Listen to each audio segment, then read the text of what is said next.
रजत रजत जी, आपका मैनिफेस्टो अलग से आएगा आपके गठबंधन का, या फिर बीजेपी का ही मैनिफेस्टो, आपका भी मैनिफेस्टो? देखिए, मैं आपको ये स्पष्ट कर देता हूँ कि पिछले साल हमने परिवर्तन पद यात्रा फरवरी के अंदर श्रृंगार गांव से जब शुरुआत की थी, तो हमने अपनी ये जो घोषणाएं हैं जो हम करने जा रहे हैं उसकी स्थिति उसी वक्त स्पष्ट कर दी। हम किसी को कॉपी पेस्ट नहीं करते, लेकिन हमने जो उस समय वादे किए जनता से, जब हम सीधा धरातल पे गए तो वो वादे मैं आपको बता देता हूँ, आपको स्पष्ट हो जाएगा ये जो सब बैठे हैं कि किसने किसकी कॉपी की है, किसने किसका पेस्ट। हमने 7500 पेंशन उसी वक्त ऐलान कर दिया था जो स्वर्गीय ताऊ देवीलाल जी ने बुढ़ापा पेंशन शुरुआत की। वो हम 7500 करने जा रहे हैं। कांग्रेस की 6000 है और ये जेजेपी वाले 5100 की बात करते हैं और भाजपा तो 3000 भी अटकी हुई है। उसके बाद पेंशन की जो उम्र है वो उम्र हम और 2 साल घटाने का काम हम इंडियन नेशनल लोकदल करेगी। हमने ओपीएस जो कांग्रेस ने हरियाणा से हटाई थी 1/1/2006 को, ओपीएस हरियाणा के अंदर फिर से लागू करने का काम करेंगे। हरियाणा के लिए एक अलग राजधानी, हरियाणा के लिए अलग हाई कोर्ट, सफाई कर्मचारियों को पक्का करेंगे, आंगनवाड़ी को पक्का करेंगे, आशा वर्करों को पक्का करेंगे।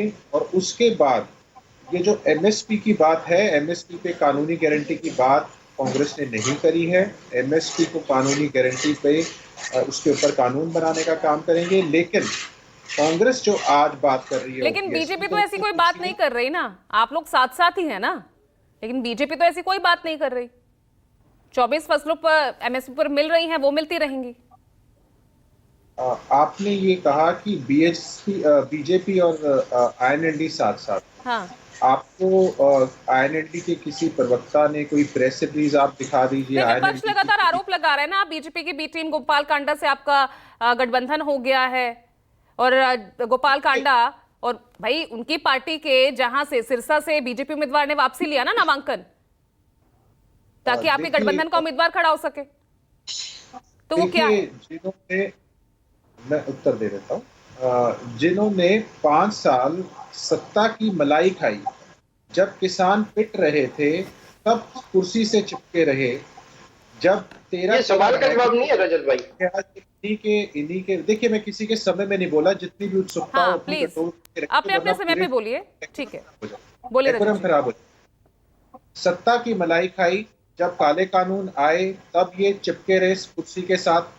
इतने लालची लोग जिन्होंने स्वर्गीय ताऊ देवीलाल की 50 साल पुरानी पार्टी अपने स्वार्थ के लिए तोड़ने का काम किया हो, आज वो बातें कर रहे हैं। सारे इनके अपने विधायक है राम कुमार गौतम, जिन्होंने उपाधि दी है दुष्यंत चौटाला को कि सब कुछ जिम गया। जो इतना लालची रहा कि अपने पास सारे इतने महकमे रखे हरियाणा के, जिसमें रजिस्ट्री घोटाला हुआ, जहां 32,000 गलत रजिस्ट्रियां हुई, शराब घोटाला हुआ, कोरोना काल में भी शराब की फैक्ट्रियां चलती रही, जो धान घोटाला हुआ हरियाणा के अंदर। आप वो व्यक्ति आज ज्ञान दे रहे हैं कि किसकी, और वो लोग हैं जो खुद, जब अभय सिंह चौटाला जी ने इस्तीफा दिया तो उनके खिलाफ सारी पार्टियां जब लामबंद हुई तो ये सबसे पहले आए थे खिलाफ, उनके साथ खड़े होने के। आज वो बातें कर रहे हैं। नहीं, गोपाल आप ही कांडा जी, बताइए ना, आप बीजेपी की बी टीम की तरह ही काम करेंगे इस चुनाव में? क्योंकि आप पर यही आरोप लग रहे हैं और एग्जाम्पल मैंने आपको बता दिया। पहले तो ये क्लियर कीजिए। हाँ, मैं क्लियर कर रहा हूं। भाजपा के साथ अगर ईमानदारी से सड़क से लेकर सदन तक किसी ने लड़ाई लड़ी है तो इंडियन नेशनल लोकदल ने लड़ी है। हमारी पार्टी को तोड़ने और इनको साथ लेके जाने वाले भाजपा ही थे। हम भाजपा के साथ कभी नहीं जा सकते, ये मैं आपको स्थिति स्पष्ट कर देता हूं। अगर आपने किसी एचजेपी पार्टी की बात करनी है, एचएलपी की, तो आप उनके प्रवक्ता से बात करिए। मैं आपको यहाँ टीवी चैनल के ऊपर स्पष्ट कर रहा हूँ, हमारा भाजपा के साथ ना कोई अलायंस है और ना भाजपा को सपोर्ट करेंगे। हम इन जेजेपी वालों की तरह नहीं है जो कस्में खाया करते थे, जिन्होंने भाजपा के खिलाफ वोट करी और सबसे पहले बिना समर्थन लेकिन मांगे गोपाल समर्थन कांडा तो आपके चले। गठबंधन में है ना, एचएलपी तो आपके गठबंधन में है ना, साथी है ना आपके। एचएलपी हमारे साथ सिरसा के अंदर, जो सिरसा की सीट है, देखिए लास्ट मोमेंट के ऊपर वो स्थिति भी मैं आपको स्पष्ट कर देता हूँ। हाँ, हम गोकुल सेतिया को सपोर्ट कर रहे थे, वो कैंडिडेट कांग्रेस में भाग गया, पीठ में छुरा खोप दिया, वहां एक स्थिति ऐसी पैदा हो गई, फिर हमने वहां कैंडिडेट नहीं उतारा था। वो स्थिति एक मजबूरी की वजह से वहां पे हमारा हमने कैंडिडेट को जो हमने वहां सपोर्ट किया, सिरसा तक सीमित है, वो पूरे हरियाणा का अलायंस नहीं है।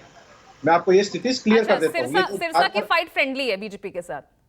यही हुआ ना इसका मतलब? बीजेपी के साथ नहीं, एचएलपी के साथ। अच्छा, बीजेपी के साथ कोई फ्रेंडली फाइट नहीं है। ये मैं ठीक। आपको स्थिति स्पष्ट कर देता हूँ, ये नैरेटिव है। अब मैं, अगर आप मुझे अलाउ करें तो जो बाकी बातें हुई हैं उस डिबेट हाँ, की 10 सेकंड में फिर मैं ऋषिकेश का रुख करूंगी जल्दी से। 10 सेकंड नहीं, थोड़ा टाइम समय मुझे दीजिए। जी काउंटर लीजिएगा। हाँ, आ रही उसका हूँ जवाब आपके पास। दे। बोलिए जल्दी से। जो भाजपा ने कही, देखिए भाजपा ने यहाँ बिना पर्ची बिना खर्ची की बात करी और किसानों की, दो चीजें दे दीजिए, उस पर बात करता हूँ। 1770 घोषणाएं करी इन्होंने पिछले 2 साल में, मात्र 262 पूरी की। किसान की बात करते हैं, किसान की आय दुगनी करने की बात मैनिफेस्टो में थी। किसान की आय दुगनी क्या करनी थी? लागत 5 गुना करती। 31 किसान रोज सुसाइड कर रहे हैं, एनसीआरबी का डेटा कहता ठीक है। है। मुआवजे के लिए धरने लग रहे हैं, प्रधानमंत्री फसल बीमा योजना तक के मुआवजे नहीं मिल रहे हैं। उसके बाद ये बात करते हैं बड़ी बड़ी किसानों के बारे में। इनसे पूछिए, आपने किसानों का एक फंड होता था, agriculture infrastructure fund, 1 lakh crore का, उसे समाप्त कर दिया। एफसीआई की सब्सिडी होती थी चलिए 2020-21 में, ठीक है रजत जी, ठीक है रजत जी, वापस आऊंगी मैं आपके पास।